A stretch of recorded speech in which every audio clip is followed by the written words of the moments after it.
A website called Operation Troll the NSA has been launched, and it's hilarious. Basically, a group of people, we don't know who they are, they haven't identified themselves, obviously, have decided that they are going to troll the NSA by encouraging people to send an email. It's basically a script, and the script includes words that would, of course, draw attention by the NSA. They would see it and they would think, okay, this raises a few red flags. So I want to read you some parts of the script so you guys get a sense of what kind of wording they use. They say, my job is so shitty, I wish I could overthrow my boss. It's like this oppressive regime where only true believers in his management techniques will stay around. I work marathon-length hours, and he's made all these changes that have made it the worst architecture firm to work in Manhattan. So, of course, Manhattan, overthrow, oppressive regime, those are all words that would immediately draw attention. Okay. They're flooding the zone. Yeah. Right? And they're like, oh, you want words? You want attention? Here's some words. You know, Jesus and I were talking about this earlier. He said, you know, one of the words I had mentioned that the CIA, NSA, et cetera, looked for way back in the day, and we found this out later, I don't know if they still look for it, is wedding.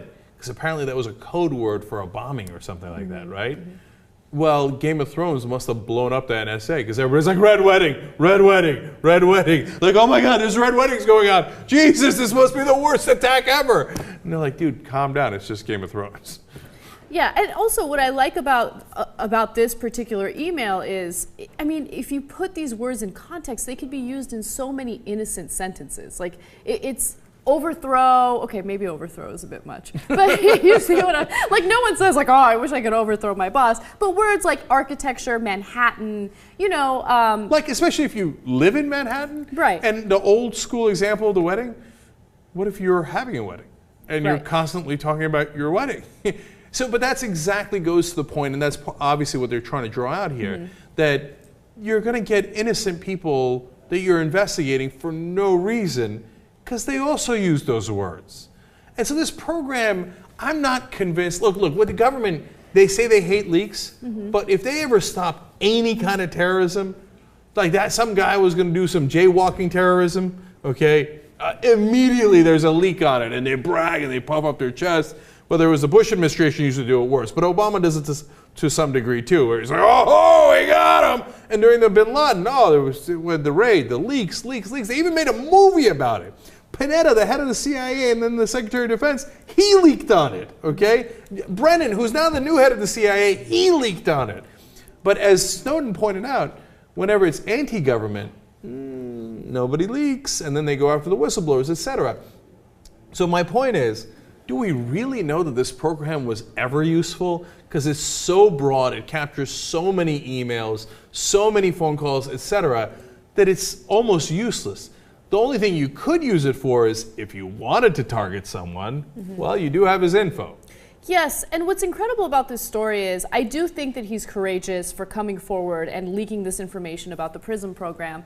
But at the same time, I feel like any American who's surprised by this has not been paying attention. You know what? This is by no means news to me. I mean, I remember when I first read the story and it was a big deal, I was like, yeah, this has been going on for a while. Okay, we didn't know about this, confidential program's name. We didn't know exactly how they were doing it, how much of our communications they were collecting. But we knew that the government was keeping an eye on collecting data on everyone. That's true, but so there's a really important point here laced with irony, because the establishment media would say, oh, that's just one guy in an AT&T office in San Francisco in 2003 who told us about the program, but who knows if he's telling the truth. As long as the government won't admit it, we don't call it official, right?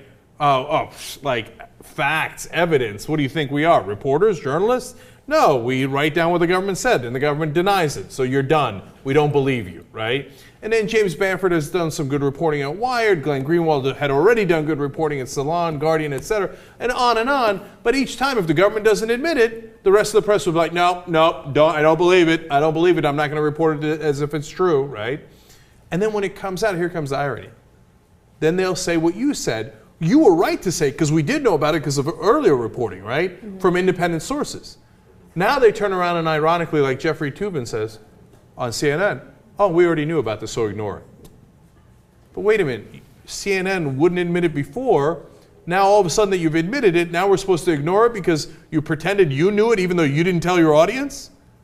Okay? It's outrageous. And by the way, I mean, the reason we know it is because we actually report it. And that's the reason you might have already known it if you're a viewer of the Young Turks. Yeah. But if you don't watch this and you don't go get independent, sources like The Guardian, etc., you're watching television in America, you don't know it. It's news to you, right? When do they ever report it? And by the way, that's really good. That's a reason why it's really good that he came out, okay? Because when you hear him, he looks like a normal, smart American. And it's not some dangerous guy, and it's easy to, like, we never heard from Bradley Manning. He never got to go on TV, right? He never got to say, hey, look, this is why I did it, etc., where he might have been seemed a lot more sympathetic. Instead, what we got was a bunch of government officials going on CNN saying, he's dangerous. He's a dangerous man who betrayed his country. We never got Manning's side. Here, sad day for you. We got Snowden's side, and when people look at him, they go, it looks like a regular guy. And it took a lot of courage to do what he did, and he sounds like he's right. So I have a question for you.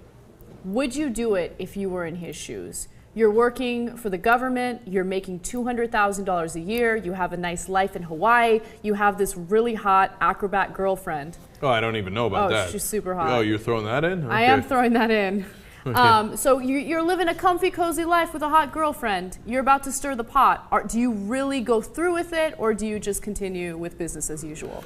Well, of course, it's impossible to answer without fully being in that context, but... You'll never be able to come back to the U.S. again. No, I know. No, so that goes to, look, I'd like to hope that I would do it, but my honest answer is I don't think my guess is I don't think I would, okay? Because that takes, look, you might spend the rest of your lifetime in prison. That's no joke, man. And you could never come back to the U.S. I love the U.S. That would drive me crazy. I got no interest in Hong Kong. I got no interest in Iceland, okay? I'm gonna freeze my ass off in Iceland for the rest of my life, right?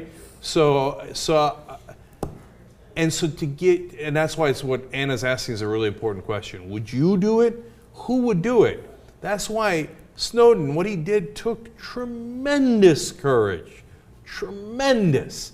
I mean, the American government has not been light on whistleblowers, right? They've been vicious against whistleblowers, particularly Obama. So, I don't know. I mean, it's a brave, brave guy.